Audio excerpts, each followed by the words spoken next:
Eliezer Rodrigues, seja bem-vindo, meu amigo Eliezer. Boa tarde, obrigado. E o João, acabei de falar, falamos aqui sobre o placar dos senadores piauienses na votação da PEC da transição.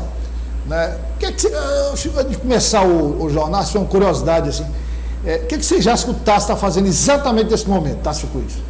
Assistindo a programação da Audio TV, prestigiando os colegas. Você crê nessa possibilidade, Elias? Eu acredito que ele está aproveitando da melhor maneira para descansar, espairecer, descontrair. Você acha que ele já deve ter... Se aquecendo para o jogo de amanhã. Ele já deve ter participado de uma alta refeição e deve estar agora no ar-condicionado, naquele clima dos Alpes suíços, né? Exatamente. Deve ser por aí, eu imagino que é por aí. Olha só, polêmica continua sobre a margem de manobra, né, orçamentária do doutor Pessoa. Entre 10% e 35%, ainda é um assunto muito discutido que vai ser ainda até votado, né? Vai ser até votado pela Câmara Municipal. O vereador Luiz Lobão confirmou o consenso entre os vereadores para não aceitarem a proposta da Prefeitura de estabelecer a margem de remanejamento do orçamento em 35%. O percentual deve ficar em 10%. Olha o que disse o vereador. A sugestão nossa era de 35%. Quer dizer, 35% é quase 50% do orçamento. Como é que se manda para cá um orçamento e depois pode se remanejar em 35%, botando para onde quer, para onde queira determinar? Nós não concordamos com isso. Nós concordamos que ele tem uma margem em torno de 10%, e isso é passível de modificação. Quer dizer, é isso. A Prefeitura tem o poder de remanejar em torno de 10%, e pode remanejar mais, só que o remanejamento futuro teria que passar com a autorização da Câmara, ou seja, teria que ser aprovado aqui. Por quê? Para que possamos saber para onde o dinheiro vai, para que a população saiba para onde esse remanejamento vai ser indicado. Se vai ser para a saúde, se vai ser para transporte público, se vai ser para a educação. Nós queremos ter conhecimento do que está sendo remanejado, além de 10%. E 10% a Prefeitura fica totalmente livre para remanejar para onde quiser.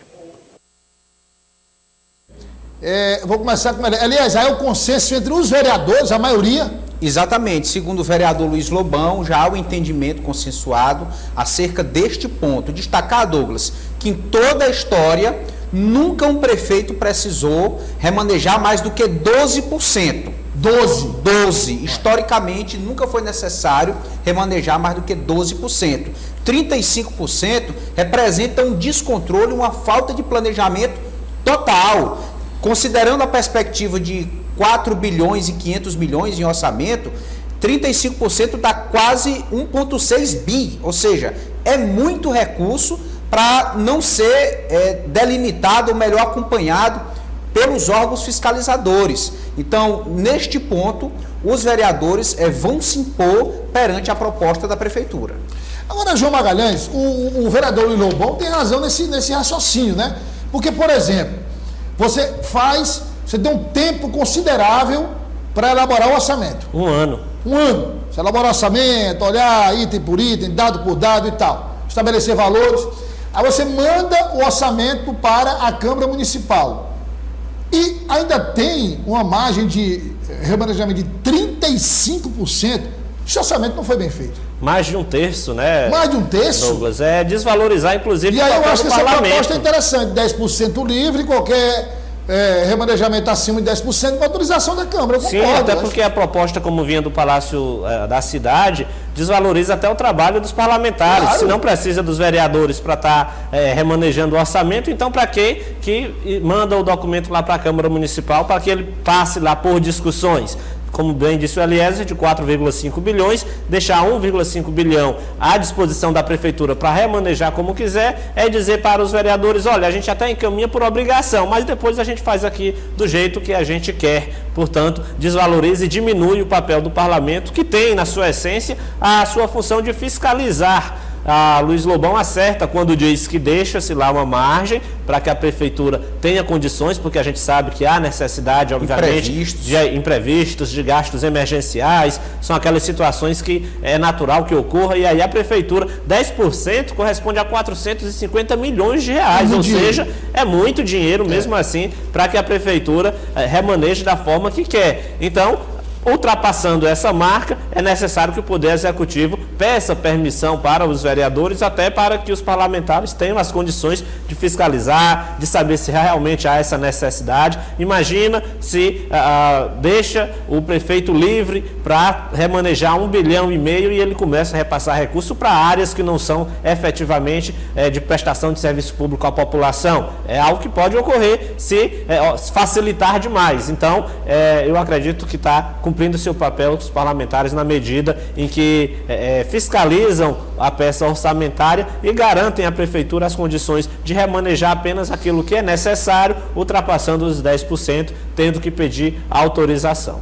Aí é poder demais para o prefeito ter essa margem de 35% de remanejamento. Eu acho que os vereadores estão corretos nesse aspecto. Ó, você tem 10%, né? Você tem 10%.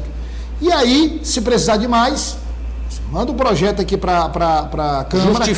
Justifica, a Câmara avalia, vota, discute, se for o caso, aprova.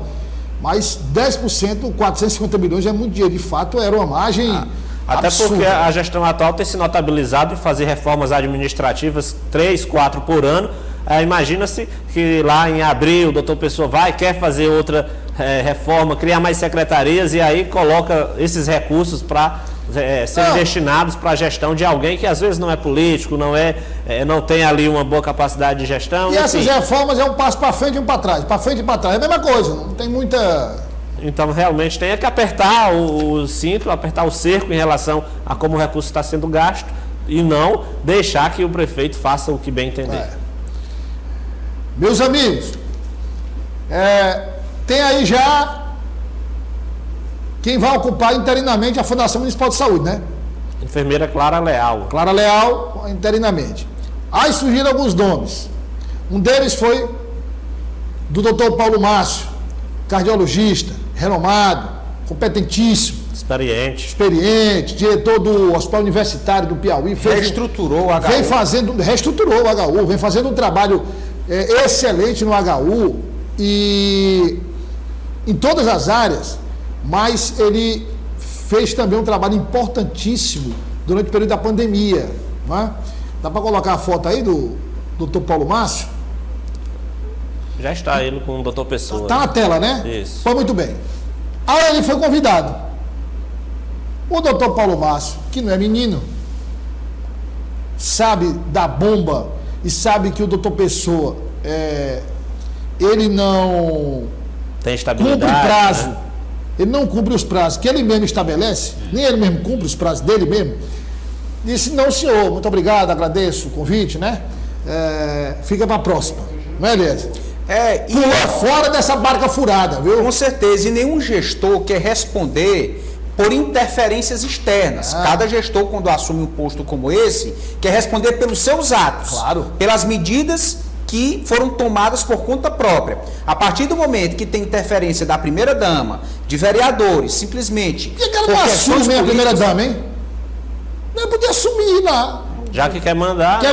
assume logo a fundação. Então essa situação precisa ser resolvida. Ninguém vai aceitar responder pelo que outras pessoas fazem. Isso é até lógico. Então, antes de pensar em oferecer esse cargo para alguém, é preciso realmente colocar essa condição à mesa e dar liberdade para que o gestor administre. Porque você vê que o Coronel Nix, quando assumiu a Guarda Municipal, disse, eu quero dessa forma, assim, assado. Primeiro momento que ele viu o doutor Pessoa com aquelas, né, atabalhoado, como costuma dizer o professor Cleber Montezuma, ele disse, vou embora porque o Coronel Nix é um técnico. Dr. Paulo Márcio demonstrou que tem apego à sua própria biografia, né? Lógico. Continua, de fato, sem essa mancha que obviamente, passar por uma gestão desastrosa na Prefeitura de Teresina. A saúde, para se ter uma ideia, ela é responsável por cerca de 1/3 das despesas da Prefeitura, ou seja, cerca de 1,5 bilhão de reais que é o orçamento da Fundação Municipal de Saúde, e que precisa, em troca, ofertar um bom serviço à população. E hoje o que a gente observa é que esse serviço não é prestado, e nem é culpa do atual gestor, né, Gilberto Albuquerque, que também é um profissional experiente, bem renomado, conhecido, inclusive, por ter feito uma boa gestão no HUT, no HGV, mas quando não lhe dá ao gestor as condições para que exerça seu trabalho com autonomia, realmente todo o planejamento fica prejudicado. E é isso que a gente tem observado. Gilberto Albuquerque sofreu por isso, porque observa-se que ele não tinha autonomia suficiente para fazer pagamento, enfim, para gerir a pasta, nem controle total sobre os cargos principais de gerência. Só me permita aí, João. Primeiro, ele não tinha essa autonomia. Depois passou a não ter mais nem autonomia em relação aos cargos, quando a primeira-dama começou a influenciar. Então, Paulo Márcio preferiu, olha, se for para ser assim, não vai dar certo, é melhor eu nem assumir, pode passar a proposta, o convite para outra pessoa. Aí ele vai sair do HU, porque ele está construindo lá uma imagem, ele vai sair de lá, quando ele sair de lá, ninguém é eterno, né? Quando ele sair de lá, ele vai deixar uma história que vai ser contada por várias gerações, história de administração competente, sabe? Você vê que inclusive na área oncológica, né, que o HU tem se destacado. Na área ecológica também, exatamente. Você vê que naquela situação de emergência, da vinda dos pacientes com Covid-19 de Manaus, eu posso dar da nova variante, aquela variante que todo mundo temia, né?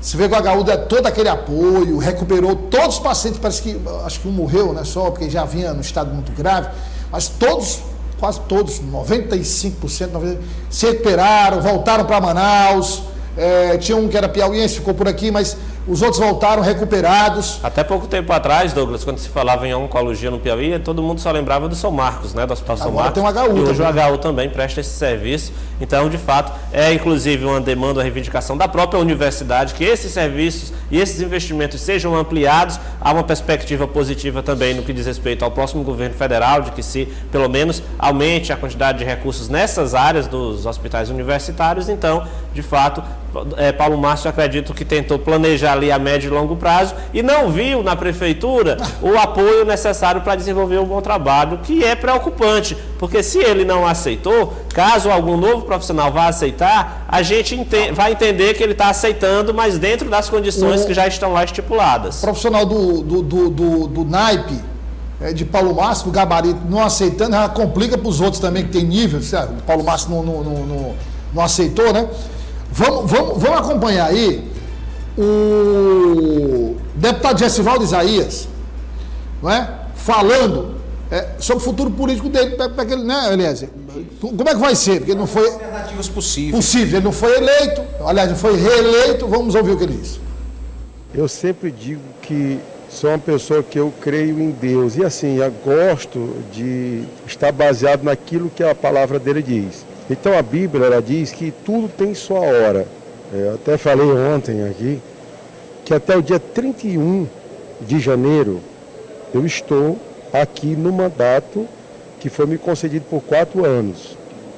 A partir daí, que pode-se acontecer alguma questão em relação ao deputado Gessivaldo, se tem algum alinhamento que as conversações podem ter tanto com a prefeitura, podem ter também com o futuro deputado Jeová, que é o presidente da Câmara dos Vereadores, mas por enquanto o deputado Gessivaldo continua na Assembleia até o dia 31 de janeiro do ano de 2023.